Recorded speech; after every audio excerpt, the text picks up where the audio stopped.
Olá, começa agora mais um programa Academia e hoje vamos falar sobre a representação política e a participação do indígena em eleições no Brasil.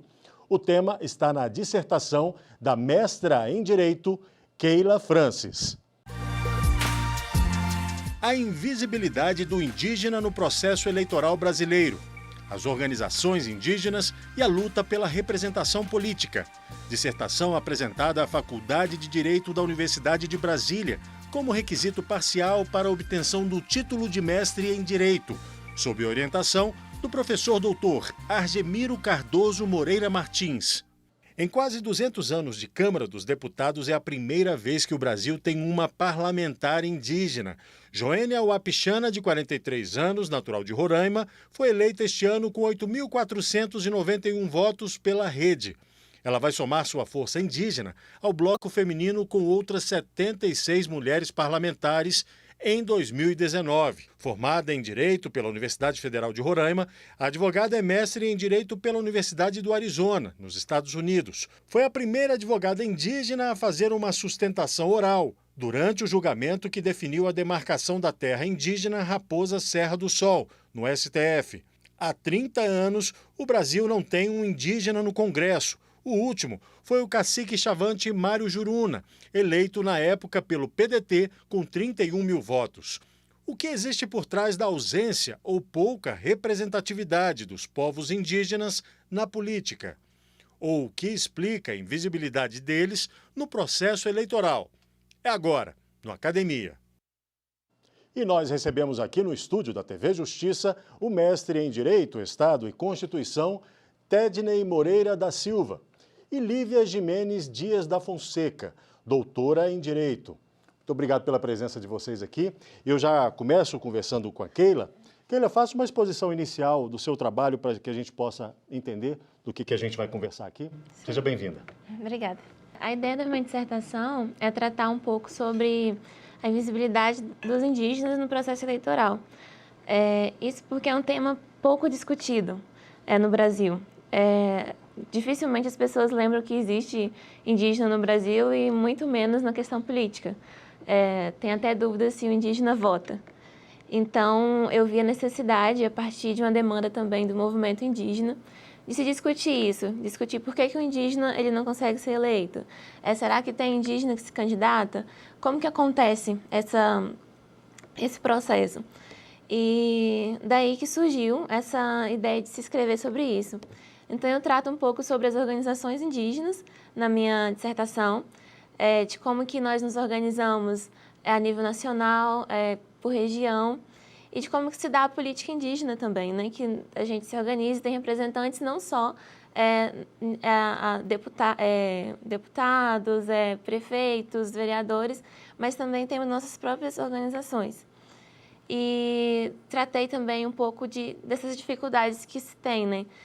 Que é a questão de distância para se votar, questão financeira para se conseguir que o indígena seja eleito, e também de como que essa relação se dá a nível internacional, mas com um foco mais na América Latina, porque o Brasil é o único país da América Latina que pouco se discute sobre isso, né? A discussão é bem inicial, assim, dos indígenas na política, de vagas para indígenas. Seria um pouco isso, assim, que eu tratei na minha dissertação. Pô, eu não posso deixar de te perguntar a sua origem. Fala um pouco pra gente de você. Eu sou indígena do povo Pataxó, de Minas Gerais. E, originalmente, Pataxó é da Bahia, né? Só que o meu povo, ele saiu da Bahia há uns 46 anos, por aí, devido a alguns conflitos de terra mesmo. E a FUNAI nos colocou em uma reserva indígena em Minas Gerais, na cidade de Carmésia. E daí eu já nasci, cresci, minha mãe também, tudo já em Minas. E temos aproximadamente umas 400 pessoas divididas em 3 aldeias. Inclusive, tem até uma cacique também, né? Somos 3 caciques, 3 lideranças, e desses 3 tem uma mulher, que também é algo bem novo, assim, né? Não é todo o povo que tem uma mulher como cacique também, liderança. Bom, agora você se destaca como uma estudiosa, como uma pesquisadora. Eu queria que você dissesse para a gente como é que foi para chegar até aí. né? Lá na sua aldeia, você tinha facilidade de ir à escola, Como é que foi isso, esse início, digamos assim, Keila? Então, assim, a gente sempre teve o incentivo das lideranças em estar estudando. Desde o meu avô, né, meu bisavô, na verdade, que ele foi cacique durante muito tempo, e depois o cacique atual também, sempre nos incentivou muito a estar estudando. Então, eu já cresci com essa ideia do estudo, que meio que foi um pouco diferente das que vieram antes de mim, da minha mãe, da minha avó, por exemplo, que já casaram cedo, tiveram um filho, né, constituíram uma família na aldeia. E já no meu caso, eu já tive esse incentivo desde nova a estudar e não ir para o casamento, por exemplo, que seria algo tradicional do meu povo. E tinha escola, não tinha escola na aldeia, tinha escola na cidade. E na época a prefeitura disponibilizava um ônibus, né, para ir para a aldeia da cidade.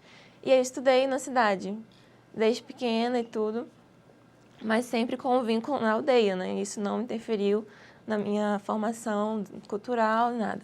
Na verdade, só incentivou a usar o meu estudo para a questão indígena, para o movimento indígena. Então, desde nova eu cresci ali, vendo a necessidade de se ter alguém formado no direito, né? Porque são muitas as demandas do povo, reivindicação por saúde, e eu vi que em muitos momentos a ausência desse estudo dificultava no diálogo, né? E a gente via muitas vezes alguns órgãos assim governamentais enganando as lideranças indígenas porque não tinham o estudo, não conhecia, né? Não tinha conhecimento da leitura.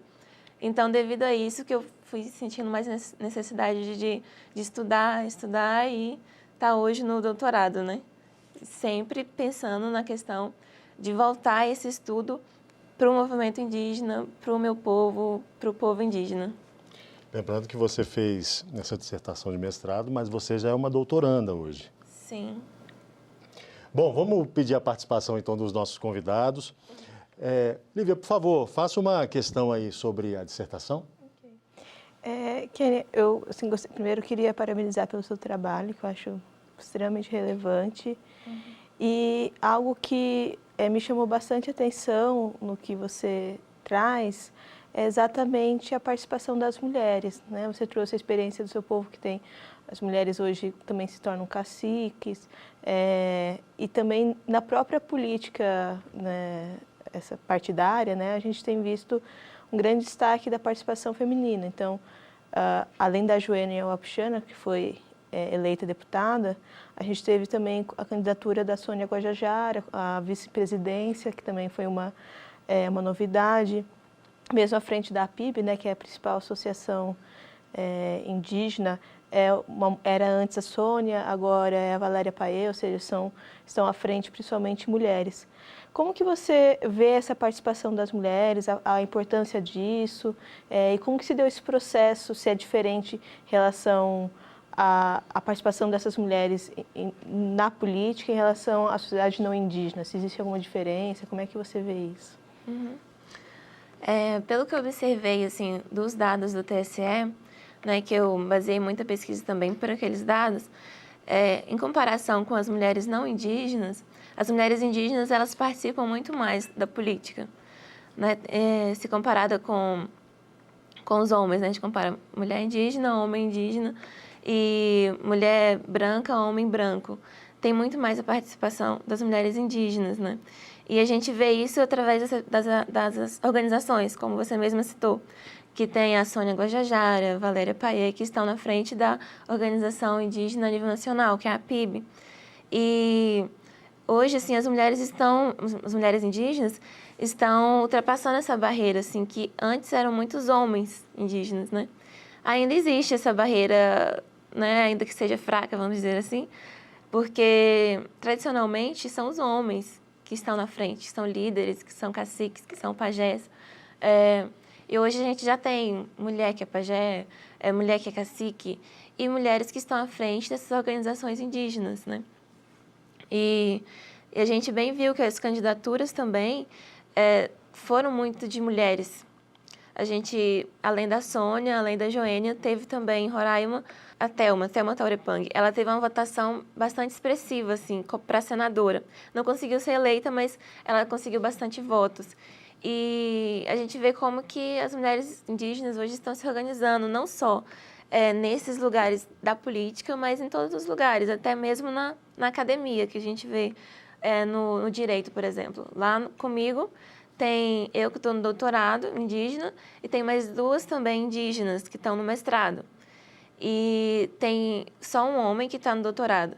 Então, assim, também nessa questão do estudo, tem muitas mulheres que estão à frente.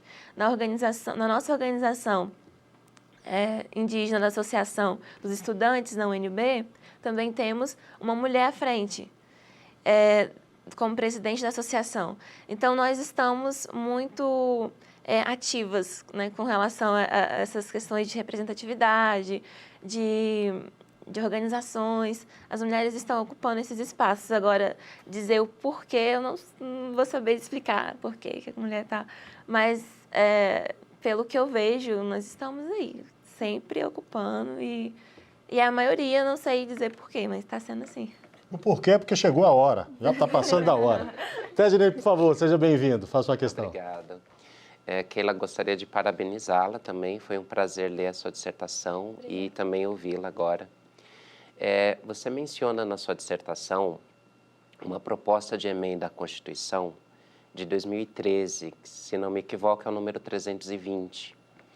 Essa proposta de emenda à Constituição, ela determinava um procedimento específico eleitoral para os povos indígenas, determinando que as comunidades em geral indígenas deveriam ser tratadas como os territórios em termos de processo eleitoral, o que significaria, no mínimo, a eleição de, no mínimo, 4 deputados federais indígenas. Eu gostaria de saber se você acredita que essa PEC ela acabou não sendo votada, provavelmente até será arquivada nesta legislatura, mas gostaria de saber a sua opinião a respeito dessa proposta, se você vê isso como sendo positivo ou não. Eu vejo positivo no sentido de que existiu, né, algum deputado que se preocupou com essa ausência de representação. Isso é algo muito positivo, né? Que a gente pensa assim, nenhum deputado se preocupou com isso, mas quando a gente vê que existiu essa PEC, que existe, né, na verdade, essa PEC, a gente vê que ainda existem alguns que se preocupam com essa questão, que estão dispostos a discutir isso. Mas eu penso que é importante, nesse caso, que os indígenas tenham participado também da construção e que participem, né, da construção de como que se vai fazer essa representação. Claro que ter quatro indígenas na Câmara seria algo positivo, né? Mas a gente tem que pensar em todo um contexto, né? De como que seria, quem seriam os outros. 4 votos fariam, né, a diferença. Mas, ainda assim, eu vejo como positivo diante de todo o contexto que a gente vive. Mas é importante saber a opinião do movimento indígena quanto a isso, né? Se eles realmente seriam a favor de ter 4 indígenas lá, ou se a melhor maneira de se ter essa organização seria ter organizações indígenas presentes em todas as discussões que se tratasse de questões indígenas. Então, tem que se discutir isso. O que o movimento pensa, o que os indígenas estão pensando sobre isso. Importante. Eu vou pedir licença a você, Keila, também a Lívia, o Tedney. A gente vai fazer um rápido intervalo, mas daqui a pouco estaremos de volta. Fique conosco aqui no Academia.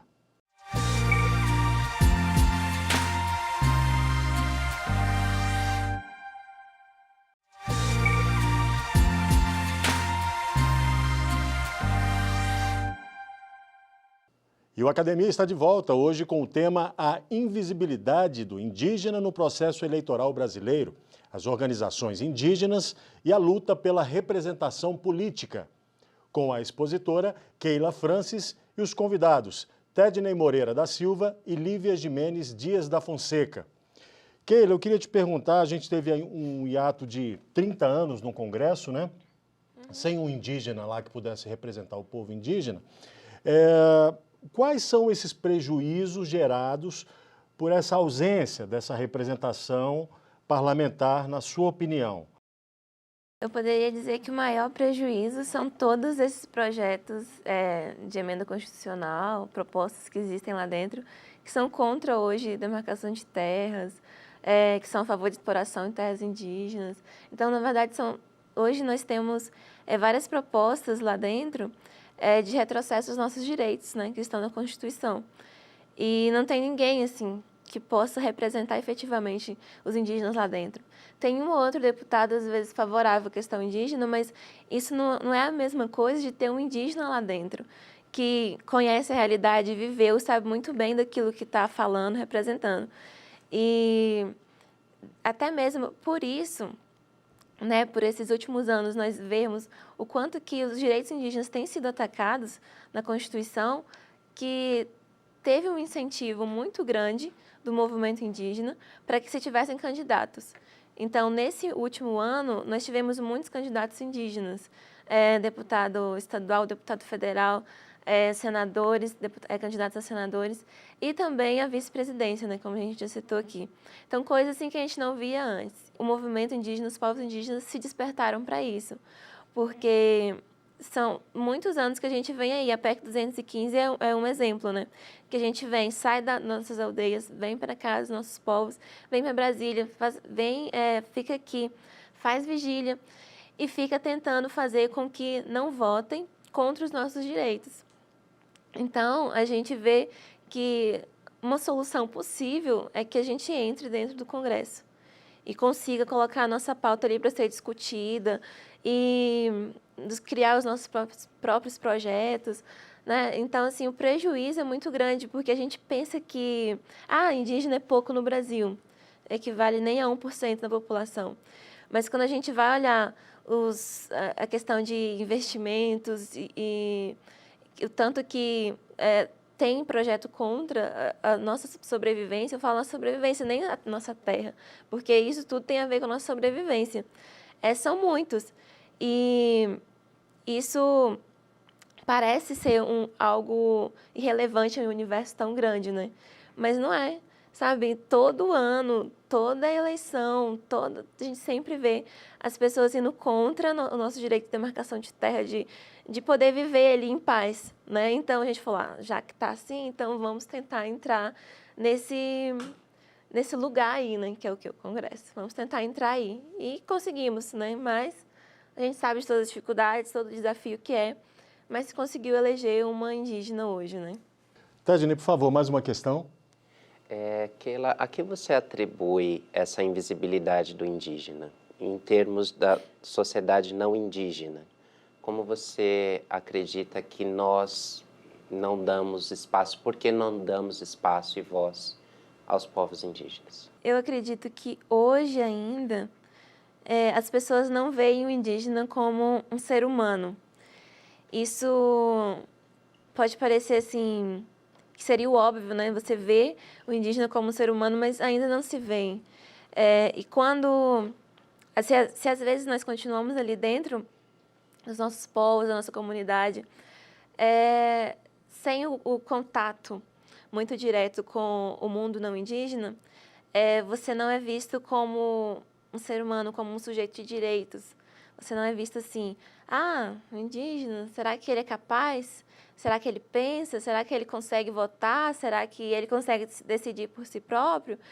E não consegue nos ver como alguém num lugar que pode decidir as coisas.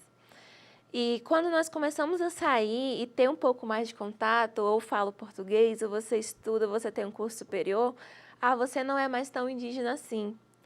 Então, a gente vive muito nesse depender do que o outro pensa de nós, né? Então, isso dificulta como nos enxergar como alguém que é capaz de estar nesse meio político, né? Então, se nós pararmos para pensar de como que se deu o processo de mandato do Mário Juruna, a gente vê que teve momentos que ele era ridicularizado por ser indígena, por não saber falar bem o português, e não que ele não fosse liderança, que ele não fosse capaz, ele era totalmente capaz, ele era a liderança do povo dele, mas para o não indígena, aquilo ali era uma comédia, né? Você ter um indígena ali de terno, né, com o cabelo dele tradicional, falando o português, não falando bem o português. Então, eu vejo que o nosso povo brasileiro ainda tem essa dificuldade de ver o indígena como ele é. Será que existe isso, menos discriminação um pouco, ou ainda existe discriminação, mais essa desconfiança do indígena? Sim, se eu disser que não existe a discriminação, eu não estaria falando a verdade, né? Discriminação com certeza ainda existe. Se você for conversar com alguns candidatos e perguntar como que se deu, né, a participação deles dentro do partido e tudo mais, e de alguns também que às vezes tentaram a candidatura e não conseguiram, porque não conseguiram a abertura do partido, e até mesmo a questão do voto. A gente vê que é mais indígena que vota em indígena, então isso dificulta também a eleição, porque dificilmente um não indígena vai votar em um indígena, né? Ainda que tenham tido votos, claro que existem sim não indígenas que votam em indígenas, mas que conhecem a causa e que apoiam. Dificilmente assim, eu vi um indígena lá na propaganda eleitoral, vou votar no indígena. Dificilmente você vai ver alguém assim que mudou a concepção por causa disso, né? Se alguém vota é porque realmente conhece. Mas hoje o indígena ainda não se vê em alguns espaços, não se vê como se aquele lugar fosse dele. E então isso também dificulta. Dificilmente o indígena ele vai se ver assim, ali é o meu lugar, como candidato, como deputado. Tem alguns que falam assim, não vou entrar nisso porque isso ali não é o meu lugar. Assim como a universidade também. Alguns indígenas também não vão entrar na universidade, não, ali também não é o meu lugar. E ainda tem muito isso, né? Isso vem do processo de colonização, de colocar a gente como alguém inferior. E da gente pensar assim, não, eu não consigo estar ali. Mesmo que tenha toda a capacidade, mas devido a todo esse processo de colonização que ainda existe, você não se sente capaz de estar ali, né? Então, a gente vê muito isso na universidade, mesmo o indígena estando ali dentro, e às vezes ele não consegue se sentir parte daquela sala, por exemplo. Não consegue se sentir como alguém que tem a capacidade de se expressar ali dentro, devido a tantos outros ali, que aí usa um teórico, usa outro teórico, e aí você começa, tá, quem é meu teórico? Meu teórico é o meu cacique, né, vamos dizer assim. Não seria esse teórico aí da academia. E da mesma forma, também é no âmbito político, também é na questão do judiciário, né? Em todos esses lugares de decisão, dificilmente o indígena ele vai se sentir à vontade ali dentro. Parte disso. Vai se sentir parte dali. Mas sabe que tem que estar, porque se não tiver também é bem pior. Keila, uma outra preocupação agora é em relação ao futuro também dessa representatividade, né? Porque a gente tem, além dos problemas que sempre teve, que você já relatou, sobre a construção dessa representatividade, via movimento, né, que a gente tem outras dificuldades, que é que a diversidade em si dentro da própria população indígena, que as pessoas desconhecem, né? A gente tem 304 povos com 264 línguas diferentes, ou seja, é uma diversidade muito grande, e as pessoas também têm um olhar muito homogeneizador, né, sobre a população indígena. E ainda quando a gente fala de representatividade, de ingressar nesses espaços, como você relatou há pouco, entrar na universidade, entrar no congresso, normalmente tem uma expectativa muito assimiladora, né? Que a pessoa se adapte àquele lugar e não que aquele lugar aprenda com o indígena, a pessoa indígena que está ali, trazendo uma outra perspectiva, um outro olhar, né? Então, os espaços ainda têm uma construção muito colonizadora nesse sentido, né? E aí, eu fico com essa indagação em relação ao futuro. Mesmo que a gente tenha agora a participação da Joênia, a gente ainda tem um congresso muito conservador em relação à pauta indígena. Como que o movimento tem avaliado isso? Uhum. Sim, realmente, ainda que a Joênia tenha alcançado, né, esse cargo e tudo, a gente sabe dos desafios que são, porque ela, como indígena, ainda está sozinha dentro de um universo que é totalmente conservador. Mas a ideia é que ela se junte aos outros que estão ali, né, e que tenham pensamentos parecidos, vamos dizer assim, aos partidos também, Nós temos hoje também muitas mulheres, né, que conseguiram se eleger. E a ideia é fazer alianças ali dentro, porque sozinha realmente ela não vai conseguir. A ideia é fazer alianças com aqueles que têm pensamentos parecidos e que, na teoria, iriam nos apoiar nas nossas pautas, nas nossas demandas. Né? Eu não vou dizer assim, o movimento está pensando assim, porque a gente ainda não se reuniu, ainda não teve a conversa, é isso, é aquilo.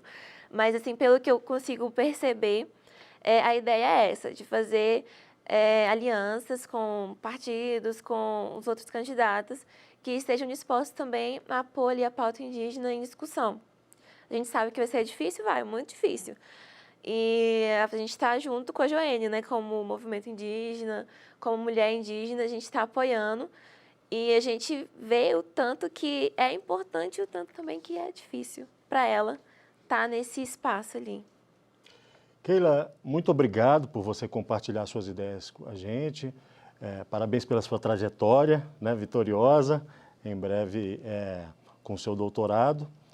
Volte aqui para trazer sua tese, por favor. Obrigado também, viu, Lívia? Obrigado, Tedney, por virem aqui discutir esse assunto que é tão interessante, tão pulsante, né, importante. E obrigado a você que ficou conosco. Você pode assistir a íntegra deste e de programas anteriores disponíveis na internet. Acesse o nosso canal no YouTube, o endereço é TV Justiça Oficial. E o nosso e-mail é academia@stf.jus.br. Saúde e paz para você, até a próxima!